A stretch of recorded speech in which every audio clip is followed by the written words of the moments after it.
Stammtisch, actualidad y política alemana en español.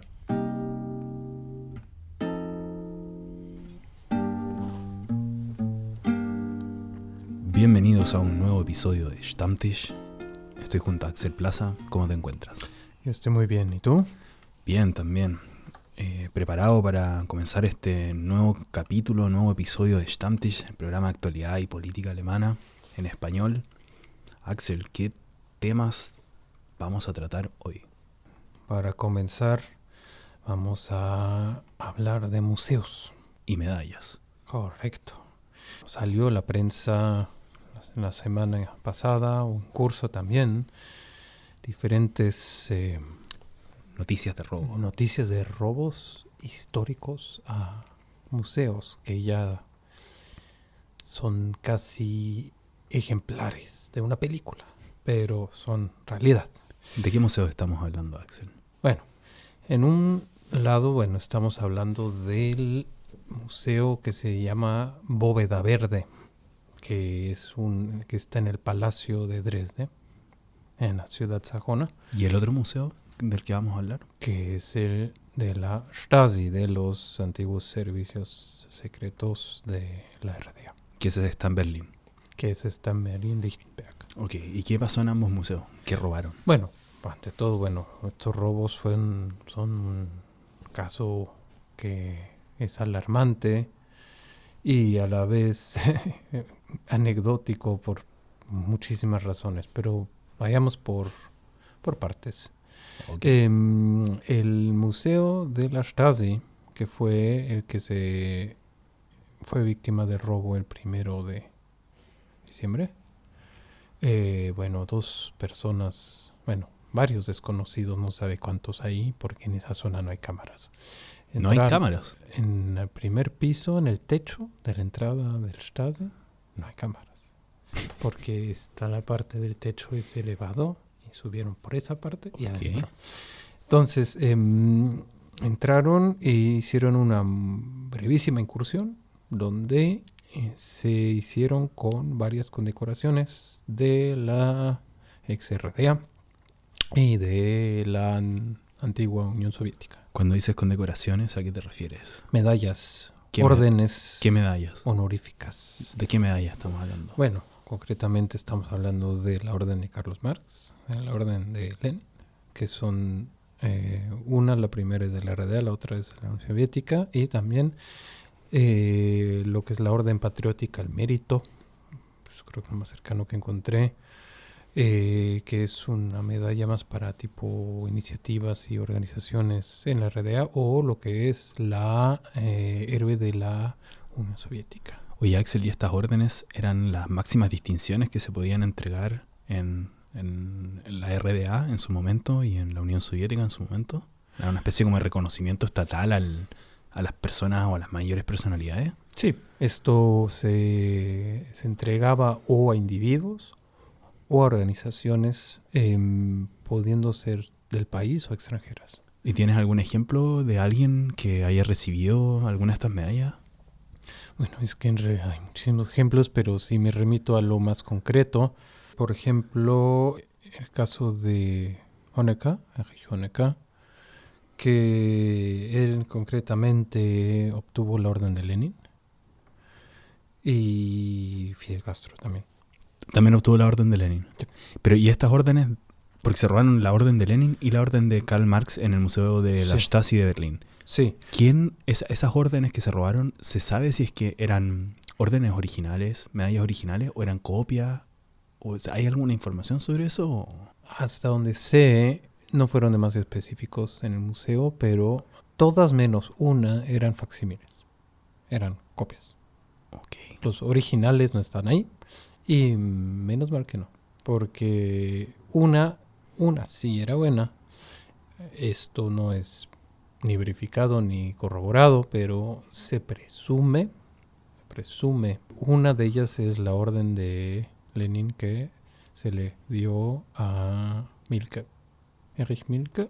¿Quién era Heinrich Mielke? Erich Mielke. Erich Mielke. ¿Quién era él? Él es el antiguo jefe de los servicios secretos propiamente de la Stasi y que, bueno, él recibió muchas más condecoraciones también de su propio país, pero pues tenía esta distinción. Bueno, él se le conoció por tener todo el pecho cubierto de órdenes, pero Ok, y esta se presume que le pertenecía a él. ¿Hay alguna estimación de cuánto cuesta una orden? ¿Qué valor tiene? O sea, ¿son de oro?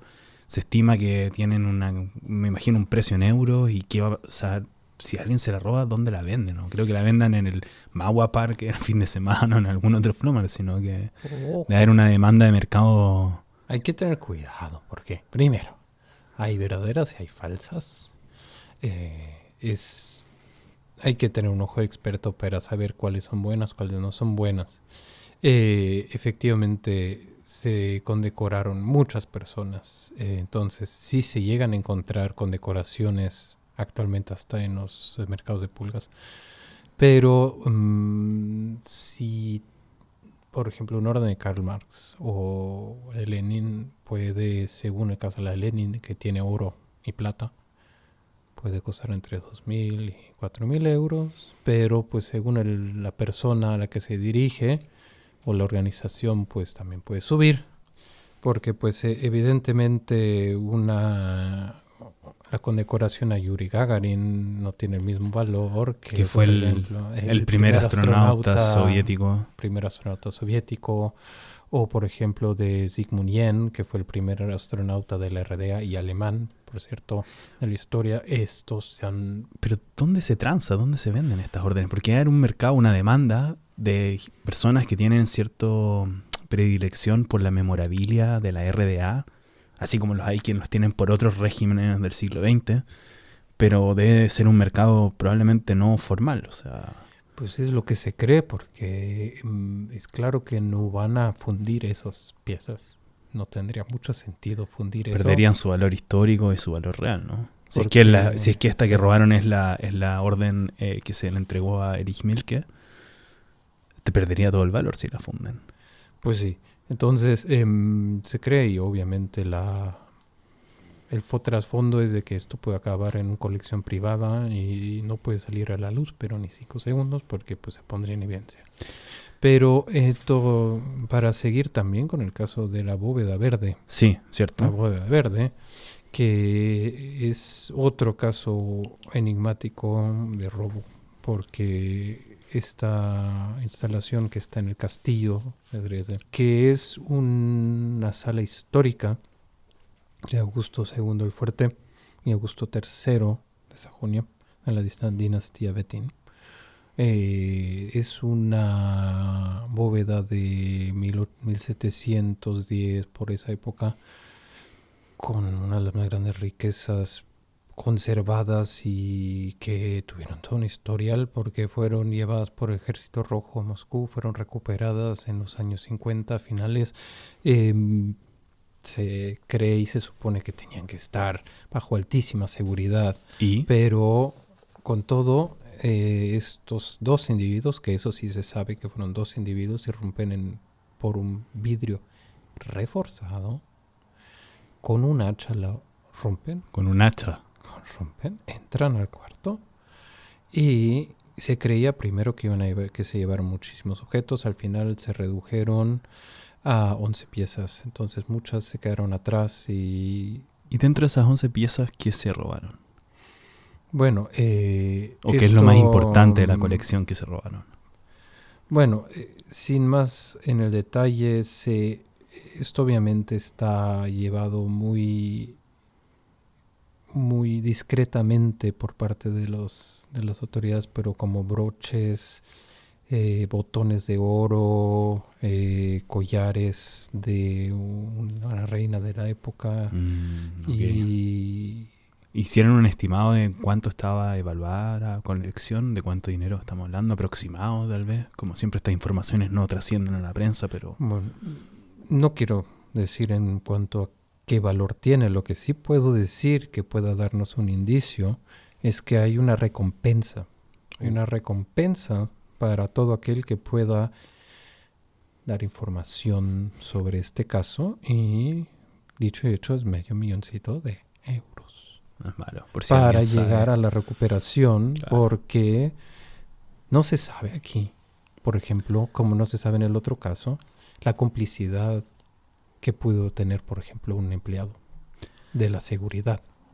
Pero eso es una Se cree, asunción, es una... se cree porque es demasiado evidente, o sea, para que entraran ahí, y eso son presunciones, una vez no hablamos más que de sospechas de la línea de investigación que sí se han sacado, pero son muy difuminadas.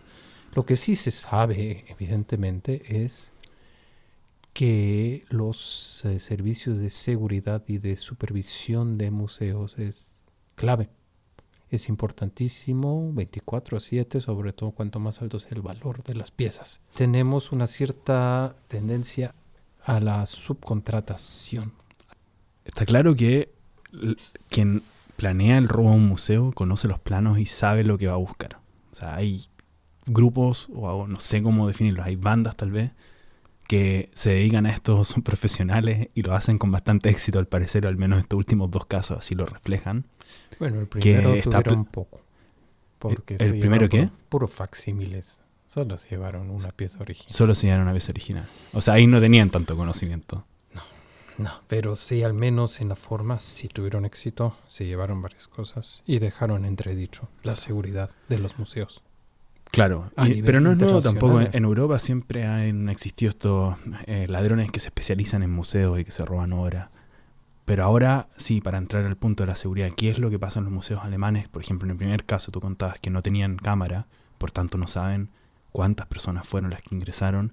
Eso refleja como carencias de seguridad notables desde los museos. Sí. Entonces, ¿cuál es el tema de la subcontratación y qué pasa con la seguridad? No, es que en el caso del Museo de la Stasi es mucho más trascendente todavía, porque ahí hay documentos de la Stasi. Ahí está el archivo de la Stasi.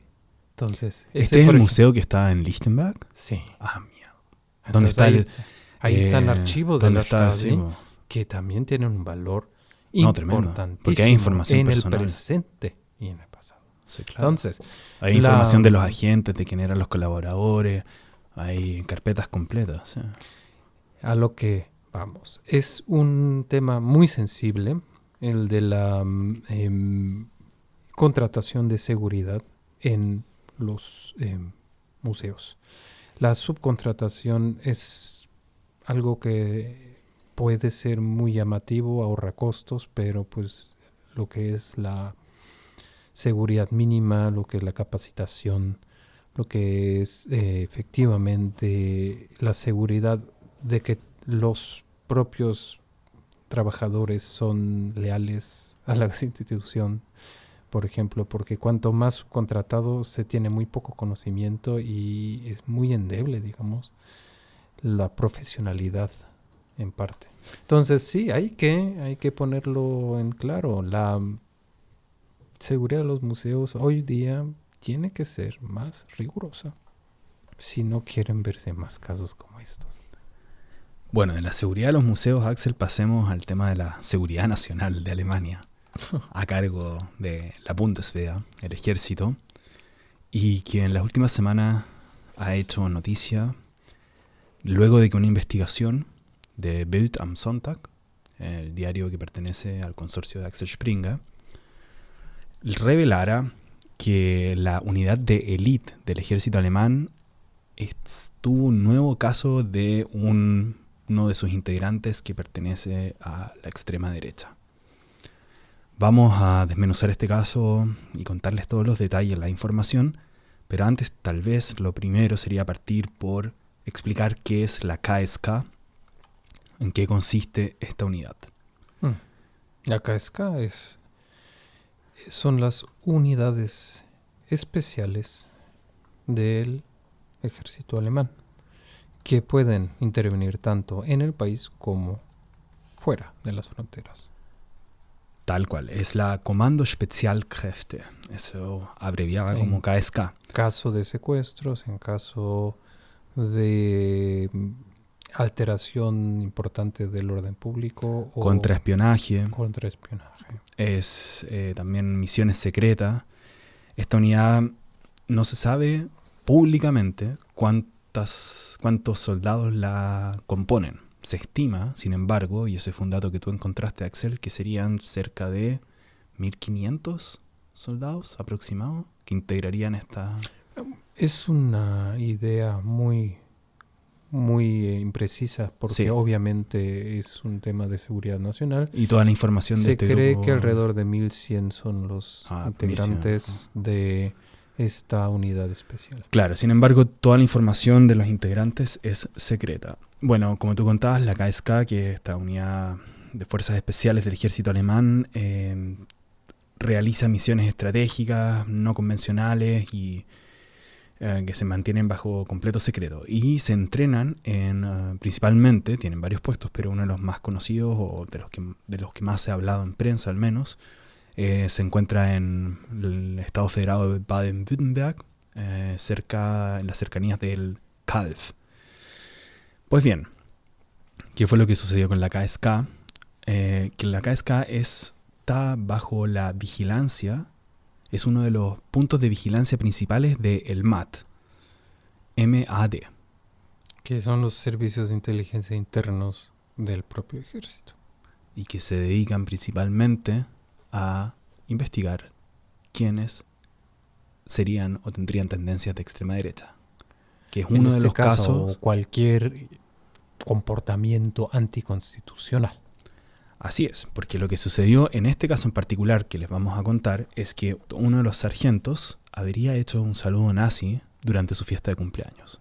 Él y otros 2 sargentos al lado, que bueno, hasta cierto grado fue llamativo según lo que se sabe los testigos, música de extrema derecha, diferentes actos que son anticonstitucionales, sí, como tú... Ahora mismo, y en particular desde el perfil de esa persona que ostenta un arma y está en el ejército alemán, no debería de poder, ni debería de tolerarse.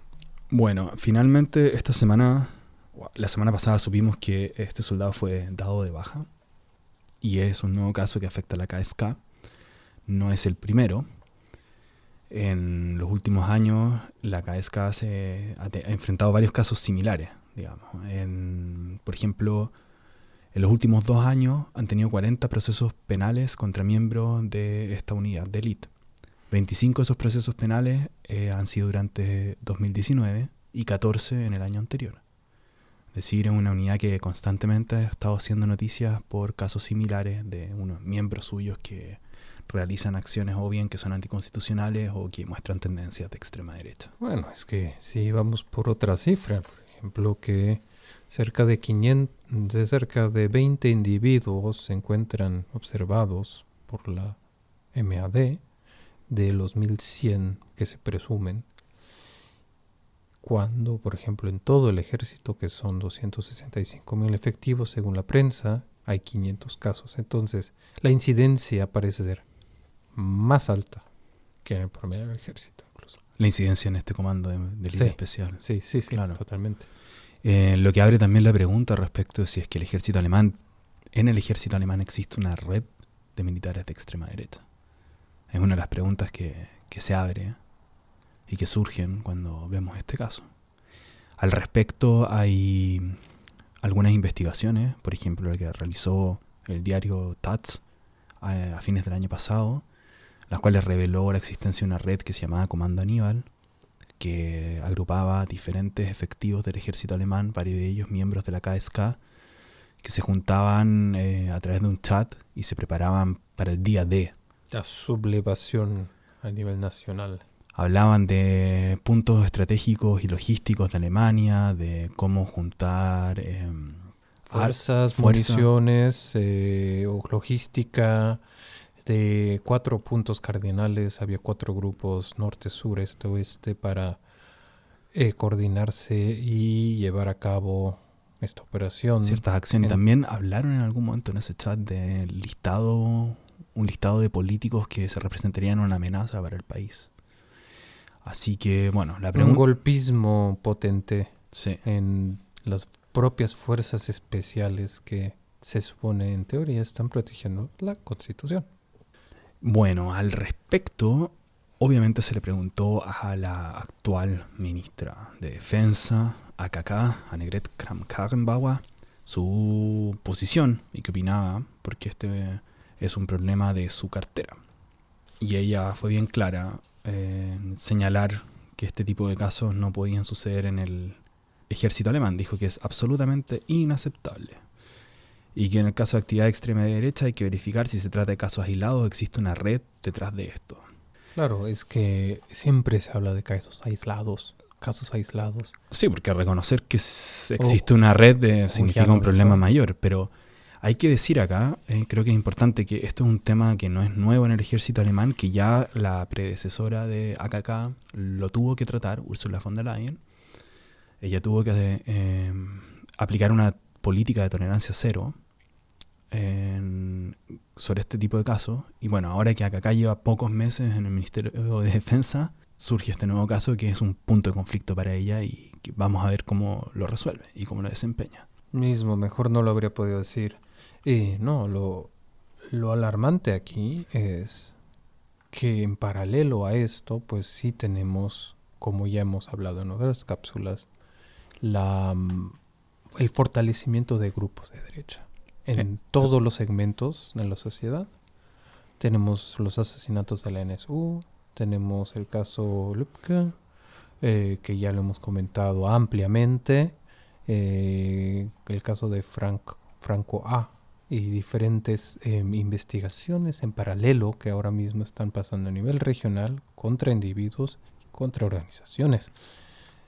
Pues esto es una pieza más que se le suma a un panorama donde se ven pues sí manifestaciones extremistas de derecha que cada vez pues sí llaman más la atención tanto a los servicios de seguridad como pues a la opinión pública.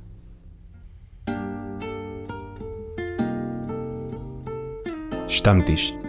Análisis, información, contexto.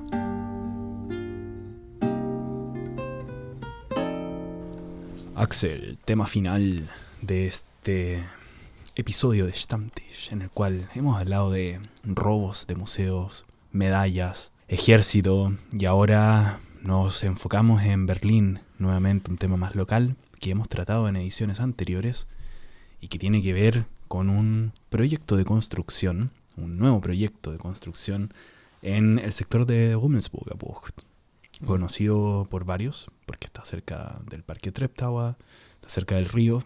Bueno, hay un proyecto en particular de construcción que se llama Coral World, que pertenece a un inversor de Israel que se llama Benjamin Kahn y que pretende construir, entre otras cosas, viviendas, negocios, áreas de oficinas y también un acuario.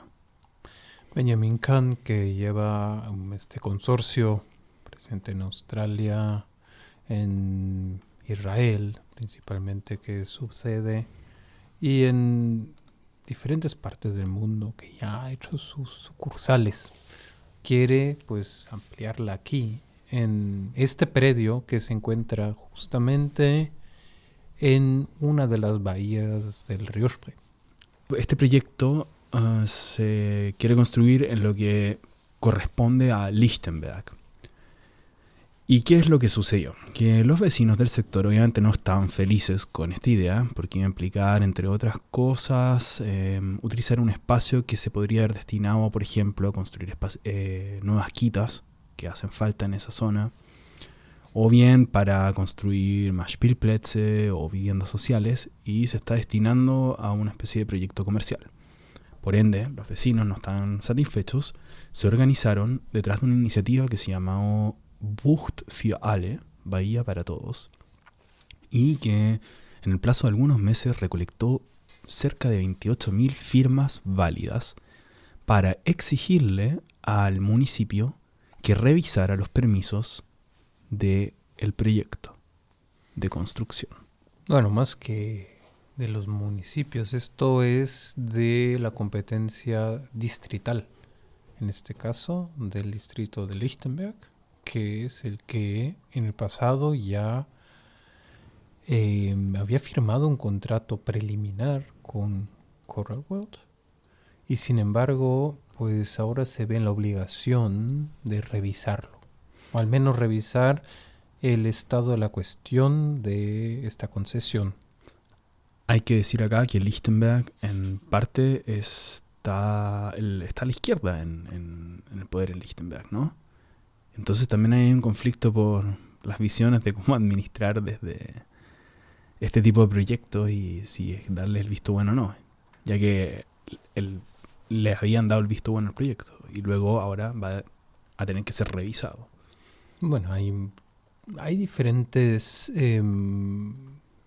digamos, grupos que ahora mismo existen y operan desde, bueno, lo que se considera el último área verde de Stralau, una península que ahora ya está casi enteramente urbanizada y pues es un valor del tipo natural pues incomparable. Bueno, tiene ahí un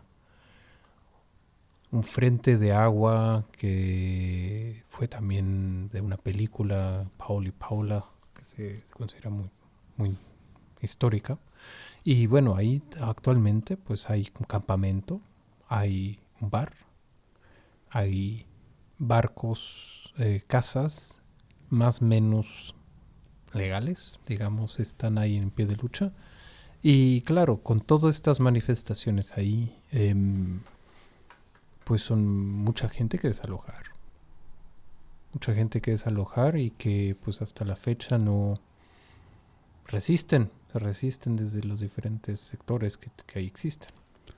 Bueno, en concreto la Cámara de Representantes, ante quien esta iniciativa Buchtfjale presentó un poco más de 28.000 firmas, esto fue presentado en noviembre y a partir de entonces tiene 4 meses para revisar los permisos de construcción y el proyecto y luego decidir sobre la materia, si es que se va a continuar adelante o no. Lo que exigen los vecinos es cierta coherencia a Die Linke y Grünen con lo que ha sido su política respecto a los proyectos inmobiliarios en la ciudad de Berlín, porque son vistos por muchos como las fuerzas políticas que han de alguna forma impedido el avance de la gentrificación o de los megaproyectos que terminan destruyendo barrios. Esto es como una demanda. O no. Pero esto es como lo que desde la iniciativa Buchtfjale le exigen a Die Linke, le piden que mantengan esa coherencia en el caso de la Gemeenschappelijke Bucht. Así que esto se va a decir, bueno, diciembre, enero, febrero, a fines de febrero. Esto va para largo. Va para largo, sí. No, nada está dicho todavía. De hecho, esto fue uno de los primeros temas que hicimos en Stammtisch, a fines del 2018. Por lo tanto, es un tema largo que vamos a ir actualizándolo, pero sí queríamos destacar que esto fue una iniciativa popular, una Volksbescheid, y que es un mecanismo que existe en la política alemana en los cuales se hace, como se dice, entre comillas, la política desde abajo. O sea, que existe un mecanismo para que los ciudadanos puedan imponer o exigir a la política tradicional que legisle sobre ciertas materias. Y esto es uno de esos casos. Bueno, ciertamente hay muchos sectores que les alegraría ver esto, porque pues sería una mejora desde el punto de vista de mercado para la península de Stralau. Agregaría negocios, espacio construido, sería una presencia de visitantes berlineses, internacionales por este parque acuático que por cierto se encontraría en una de las zonas probablemente más contaminadas de Berlín, que también es otro hecho irónico de que ahí, al haber antiguamente fábricas de material fotográfico por muchos años, el agua pues no es la más limpia, pero sin embargo ahí quieren hacer un parque acuático. Yo me pregunto, ¿qué se vería en ese parque acuático? Como, ¿qué pondrían en ese Coral World? O sea, ¿qué vamos a ver? ¿Peces del fondo del Spree y sandalias flotando y tal vez una que otra bicicleta de Uber o un monopatín? No me lo puedo imaginar. O sea, no es como que estemos en una especie de coral muy con una vida submarina Pues variopinta, no sé, no me lo puedo imaginar. tendrán que sanear muy bien esa bahía si quieren hacer esto, de lo contrario, o importar agua de donde fuera necesario. No, la verdad es de que es una ironía andante esto, y más que es una toma del último pedazo de área verde en una de las zonas más urbanas y uno de los pocos sitios donde hay casas barcos de este tipo en Berlín. Muchos frentes, muchos aspectos, mucha gente involucrada. Vamos a ver. Como siempre, los vamos a mantener informados. Y Axel, creo que de esta forma llegamos al final de Stammtisch. En esta ocasión esto ha sido la materia y esperamos que haya sido de interés. En todo caso, esperamos que nos escuchen en los episodios que vienen y agradecemos su tiempo.